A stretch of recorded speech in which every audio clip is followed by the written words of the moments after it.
వామనుడు idea ఉన్నాడా? 3 అడుగులు permission తీసుకుని భూమి ఆకాశం మొత్తం కబ్జా చేస్తే దేవుడు అన్నాడు. అరే నేను 10 ఎకరాలు పర్మిషన్ తీసుకుని 100 ఎకరాలు తవ్వుకుంటుంటే నన్ను క్రిమినల్ అంటున్నారు. Logic miss అవలా?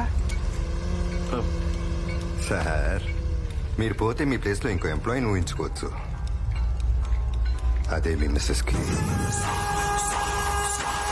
ఇంకో మగాన్ని ఊహించుకోగలరా? అయ్యా అయ్యా అయ్యా ఏమైందిరా? రాజుగారు తమ్ముని గడేసినయ్యా. ఎంత అయిపోయినా ఇంటలేడయ్యా. అన్నా ఆ రాజుగాడిని తెచ్చి నీ కళ్ళ ముందే కాల్చి బూడిద చేసేస్తా. డేయ్, తప్పురా. వాడికి ఊరు కావాలి, మనకి ఊరు కావాలి. కానీ ఊరికి వాడు కావాలి. సారీయే కదా, చెప్పేస్తే పోలా.